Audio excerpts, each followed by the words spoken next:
जय हिंद साथियों, स्वागत है आप लोगों का हमारे YouTube channel Singh success classes पर। तो फ्रेंड्स, इसके लिए हम माफ़ी चाहेंगे क्योंकि 5 से 6 दिन से हम वीडियो आप लोगों के लिए नहीं लेकर आ पा रहे थे, ठीक है। क्योंकि हमारी तबीयत बहुत ख़राब थी, इसीलिए आप लोगों के पास हमारी वीडियो नहीं पहुंच रही थी, ठीक है। थोड़ा बहुत तबीयत ठीक हुआ है, इसीलिए आज हम वीडियो बना पा रहे हैं। आगे भी तबीयत ठीक रहेगी तो फ्रेंड्स क्लास हम ज़रूर लेंगे, नहीं तो नहीं ले पाएंगे। चलिए आज का सेशन हम शुरू करते हैं। एग्ज़ाम भी क्योंकि नज़दीक आने वाली है, 7 अगस्त से 28 अगस्त के बीच एग्ज़ाम होना है। तो चलिए आज का पहला क्वेश्चन शुरू करते हैं। देखिए, पहला क्वेश्चन है, भारतीय मौसम वेधशाला कहाँ है? भारतीय मौसम वेधशाला कहाँ है? तो भारतीय मौसम वेधशाला जो है वो पुणे में अवस्थित है। कहाँ है भारतीय मौसम वेधशाला अवस्थित? तो पुणे में अवस्थित है भारतीय मौसम वेधशाला, ठीक है। कहाँ अवस्थित है? तो पुणे में। पुणे इसका करेक्ट आंसर हो जाएगा। चलिए चलते हैं अगले प्रश्न की ओर। देखिए, दूसरा खड़ा है, महात्मा गांधी के समाधि स्थल को क्या कहा जाता है?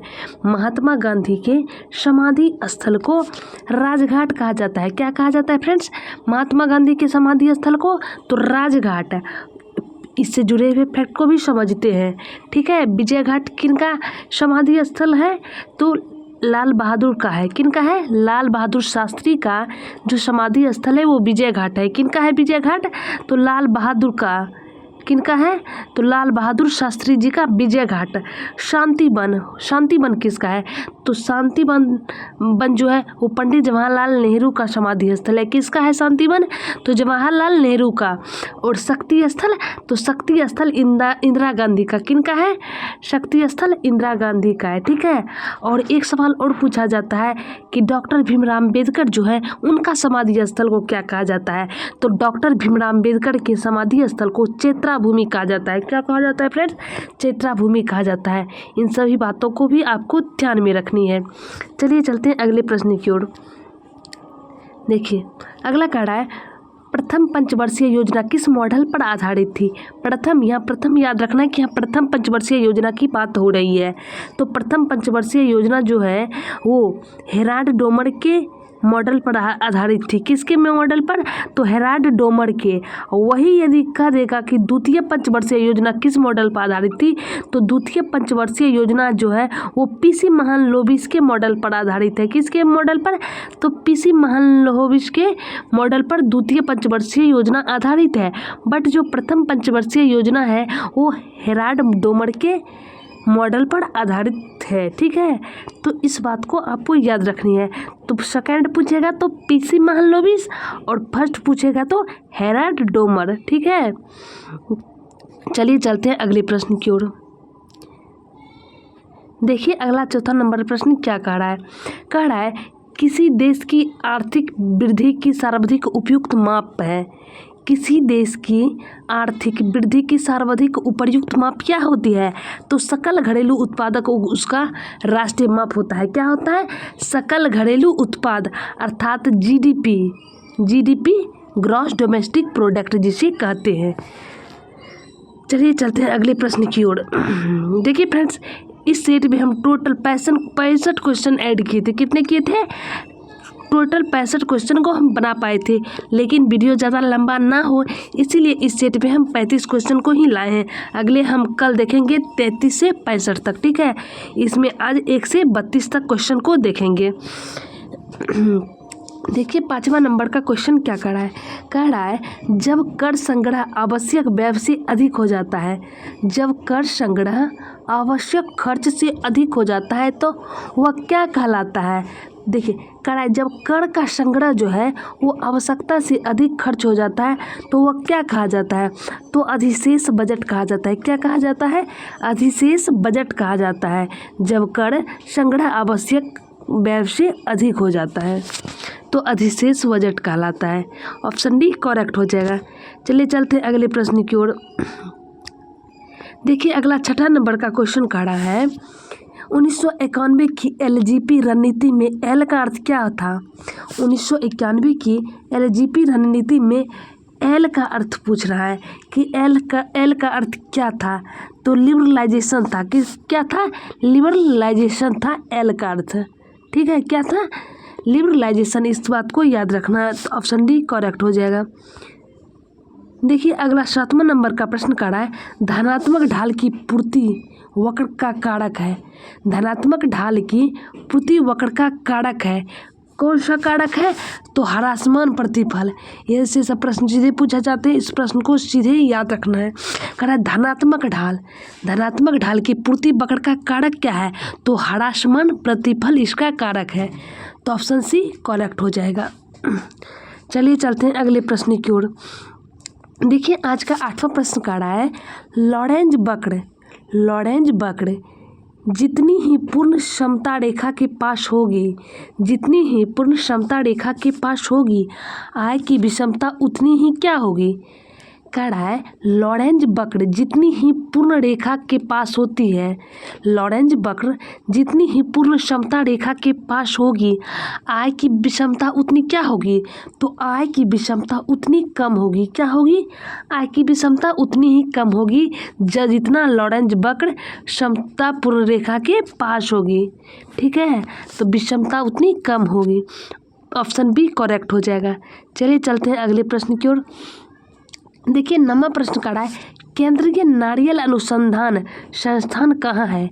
केंद्रीय नारियल अनुसंधान संस्थान कहाँ है, तो ये है कासरगोड में। कहाँ है, कासरगोड में केंद्रीय नारियल अनुसंधान संस्थान है।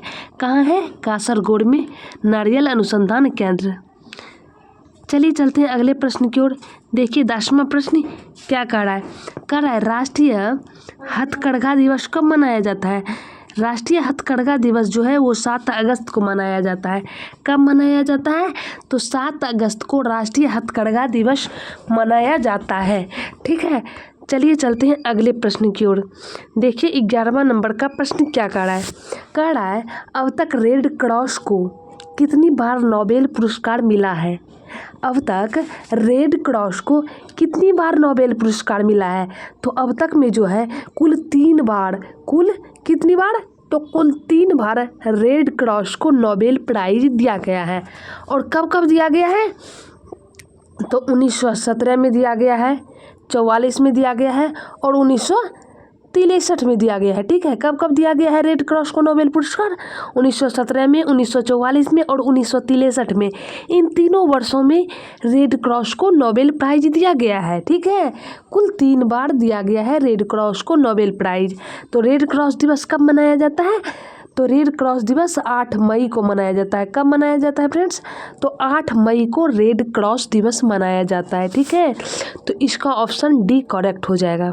चलिए चलते हैं अगले प्रश्न की ओर।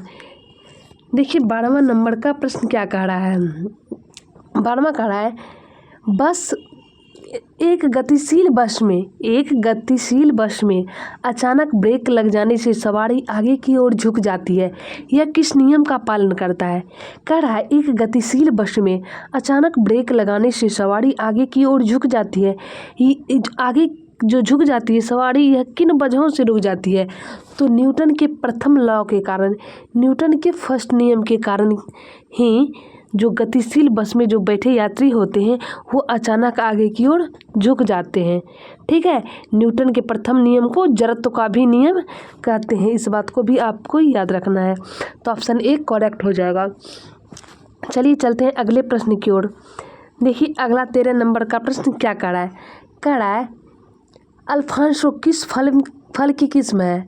अल्फांसो किस फल की किस्म है, तो ये आम का है। किसका है, अल्फांसो, तो ये आम का किस्म है, तो इस बात को आपको याद रखना है, ऑप्शन बी करेक्ट हो जाएगा, आम। देखिए अगला 14 नंबर का प्रश्न कह रहा है, इनमें से किस विकल्प के शहर स्वर्णिम चतुर्भुज में शामिल है। कौन कौन से शहर जो है वो स्वर्णिम चतुर्भुज में शामिल है, तो दिल्ली, मुंबई, चेन्नई, कोलकाता। नहीं, दिल्ली, जयपुर, आगरा और मेरठ। कौन कौन, दिल्ली, जयपुर, आगरा और मेरठ, ये 4 जो ऐसे शहर हैं जो स्वर्णिम चतुर्भुज में शामिल किया गया है जिन्हें, ठीक है। कौन कौन 4 शहर हैं? दिल्ली, जयपुर, आगरा और मेरठ, इन चारों शहर को स्वर्णिम चतुर्भुज में इंक्लूड किया गया है, ठीक है। किन किन 4 शहरों को स्वर्णिम चतुर्भुज में शामिल किया गया है? तो दिल्ली, जयपुर, आगरा और मेरठ, ठीक है। तो आपको यह क्रम याद रखना है। तो ऑप्शन बी करेक्ट हो जाएगा। दिल्ली, जयपुर, आगरा और मेरठ को स्वर्णिम चतुर्भुज शहर में शामिल किया गया है। तो ऑप्शन बी करेक्ट हो जाएगा, दिल्ली, जयपुर, आगरा और मेरठ। चलिए चलते हैं अगले प्रश्न की ओर। देखिए अगला क्या कह रहा है, 15 नंबर का प्रश्न कह रहा है, पत्थर की बनी नृत्य करते हुए पुरुष की मूर्ति, पत्थर की बनी नृत्य करते हुए पुरुष की मूर्ति नटराज किस स्थान पर पाई गई? तो किस स्थान पर पाई गई थी? तो हड़प्पा में पाई गई थी। कहाँ पाई गई थी? पुरुष की नृत्य करते हुए प्रतिमा कहाँ पाई गई थी? तो हड़प्पा में पाई गई थी, जिसे नटराज नाम दिया गया था, ठीक है। कहाँ पाई गई थी? इसका साक्ष्य कहाँ मिला था? तो हड़प्पा में मिला था, ठीक है। तो ऑप्शन सी करेक्ट हो जाएगा, हड़प्पा। चलिए चलते हैं अगले प्रश्न की ओर। देखिए अगला क्या कर रहा है, इनमें कौन राजा हर्षवर्धन के दरबारी कवि थे? तो राजा हर्षवर्धन के दरबारी कवि कौन थे? तो बान्य भट्ट। कौन थे? तो बान्य भट्ट जो है वो राजा हर्षवर्धन के दरबारी कवि थे। कौन थे? बान्य भट्ट राजा हर्षवर्धन के दरबारी कवि थे। चलिए चलते हैं अगले प्रश्न की ओर। 17 नंबर का प्रश्न कह रहा है, अजंता गुफाओं की चित्रकारी क्या दर्शाती है? अजंता गुफाओं की जो चित्रकारी है वो क्या दर्शाती है? तो वो जातक कथाएं को दर्शाती है। किन्हें दर्शाती है अजंता गुफाएं की चित्रकारी? तो अजंता गुफाएं की जो चित्रकारी की हुई है वो जातक कथाएं को दर्शाती है। किन्हें दर्शाती है? तो जातक कथाएं को दर्शाती है। तो इसका बिल्कुल ऑप्शन बी करेक्ट हो जाएगा। चलिए चलते हैं अगले प्रश्न की ओर। देखिए अगला क्या कह रहा है, अगला कह रहा है, बहमनी साम्राज्य की स्थापना किसने की थी? तो बहमनी साम्राज्य की जो स्थापना की थी वो अलाउद्दीन बहमन शाह किए थे। कौन किए थे? तो अलाउद्दीन बहमन शाह बहमनी साम्राज्य की स्थापना किए थे। उनका उर्फ या द्वितीय नाम हसन गंगू था। अलाउद्दीन बहमन शाह का दूसरा नाम हसन गंगू था, ठीक है। तो जो बहमनी साम्राज्य की स्थापना किए थे। तो ऑप्शन ए करेक्ट हो जाएगा। चलिए चलते हैं अगले प्रश्न की ओर। देखिए अगला 19 नंबर का प्रश्न क्या कह रहा है, थोड़ा न्यूमेरिकल टाइप का है, तो आइए देखते हैं। कह रहा है 80 डिग्री फ़ारेनहाइट को केल्विन में बदलें। 80 डिग्री फ़ारेनहाइट को केल्विन में बदलें। तो देखिए केल्विन में बदलने का फार्मूला क्या होता है? तो फ़ारेनहाइट -32 बटे 180 बराबर के -273 बटे 100, इसका फार्मूला होता है, ठीक है। यदि आप केल्विन में किसी डिजिट को कन्वर्ट करना चाहिएगा तो फ़ारेनहाइट कितना दिया हुआ है? तो 80 डिग्री, यहाँ 80 के एफ की जगह 80 लिखेंगे, माइनस का 32 करेंगे जो है उसी को लिखेंगे बटे 180 बराबर के -273 बटे 100, ठीक है।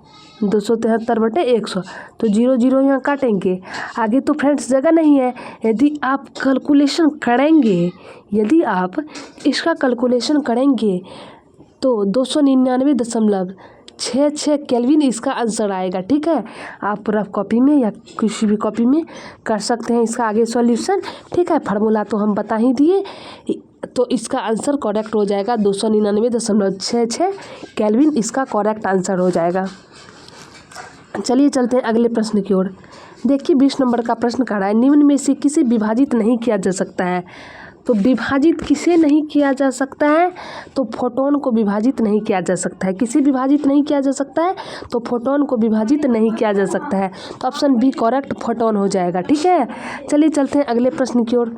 देखिए 21 नंबर का प्रश्न क्या कह रहा है, 21 नंबर का प्रश्न क्या कह रहा है? कह रहा है पौधे के किस भाग से हल्दी प्राप्त होती है? हल्दी किससे प्राप्त होती है? तो तने से हल्दी प्राप्त होती है। किससे प्राप्त होती है? तो तने से, पौधे के तने भाग से हल्दी की प्राप्ति होती है। तो ऑप्शन बी करेक्ट हो जाएगा। देखिए 22 नंबर का प्रश्न कह रहा है, पैलियोंटोलॉजी का अध्ययन है। पैलियोंटोलॉजी जो अध्ययन है उसके अंतर्गत किसका अध्ययन किया जाता है? तो देखिए किसका अध्ययन किया जाता है? तो पैलियोंटोलॉजी के अंतर्गत जो है जीवाश्मों का अध्ययन किया जाता है। किसका अध्ययन किया जाता है? तो जीवाश्म का अध्ययन पैलियोंटोलॉजी के अंतर्गत जीवाश्म का अध्ययन किया जाता है। ठीक है, तो आंसर करेक्ट हो जाएगा सी, जीवाश्म का। चलिए चलते हैं अगले प्रश्न की ओर। देखिए अगला कह रहा है ग्रीन विट्रियोल किसे कहते हैं? ग्रीन विट्रियोल जो है किसे कहा जाता है? तो ग्रीन विट्रियोल को समझते हैं। देखिए ये जो प्रश्न है फ्रेंड्स, ये बिल्कुल पूछा हुआ प्रश्न है। ठीक है, इस बात को याद रखना है, छोटे छोटे प्रश्न कई बार पूछे जाते हैं एग्जाम में। ग्रीन विट्रियोल जो है फेरस सल्फेट को कहा जाता है। किसे कहा जाता है?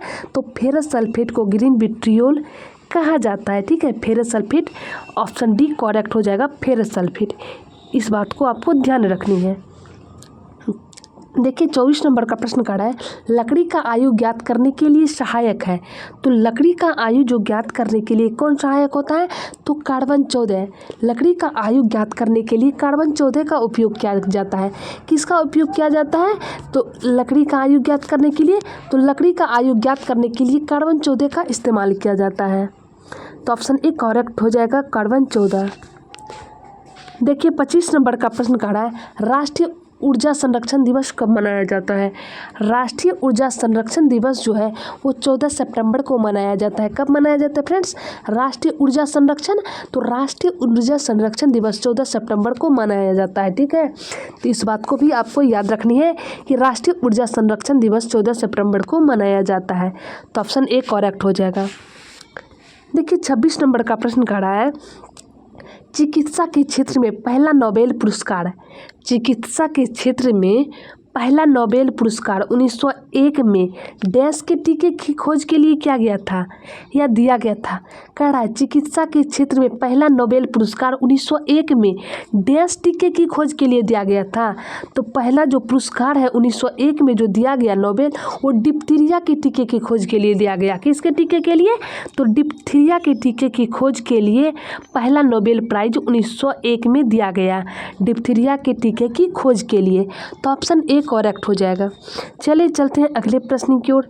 देखिए अगला 27 नंबर का प्रश्न क्या कह रहा है? कह रहा है भारत में स्थित एक बायो रिजर्व है, भारत में स्थित एक बायो रिजर्व है जो यूनेस्को विश्व विरासत स्थल भी है। डैश भारत में स्थित एक बायो रिजर्व है जो यूनेस्को विश्व विरासत स्थल भी है। तो कौन सा है? तो वह है बायोस्फीयर। बायोस्फीयर भारत में स्थित एक बायो रिजर्व है। ठीक है, बायोस्फीयर भारत में स्थित एक बायो रिजर्व है जो यूनेस्को विश्व विरासत स्थल भी है। तो ऑप्शन डी करेक्ट हो जाएगा, बायोस्फीयर। चलिए चलते हैं अगले प्रश्न की ओर। ठीक है, देखिए 28 नंबर का प्रश्न खड़ा है। देखिए प्रश्न थोड़ा टाइपिंग मिस्टेक हो गया है। रिजर्व सुंदरबन को आप कट कर सकते हैं। ठीक है, कट कर दीजिएगा।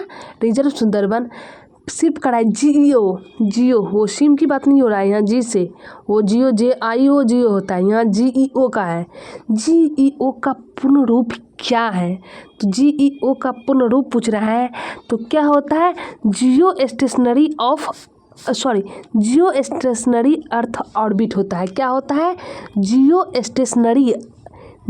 स्टेशनरी अर्थ ऑर्बिट, इसका फुल फॉर्म होता है GEO का। ठीक है फ्रेंड्स, देखिए फ्रेंड्स यदि आप हमारी चैनल पर पहली बार आए हैं तो चैनल को सब्सक्राइब कर दीजिएगा।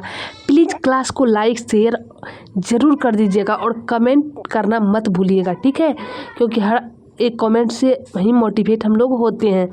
बिहार पुलिस का एग्ज़ाम बहुत ही करीब आने वाली है, इसलिए आपको जोरों शोरों से तैयारी करने की वक्त आ गई है। ठीक है, तो देखिए फ्रेंड्स आपको कॉपी पर भी हिंदी का सेलेक्टेड क्वेश्चन मिलेगा, जहाँ की हिंदी का उससे बाहर क्वेश्चन पूछ ही नहीं सकता है। ठीक है, हिंदी का आपको भी 100 क्वेश्चन करवाया जाएगा।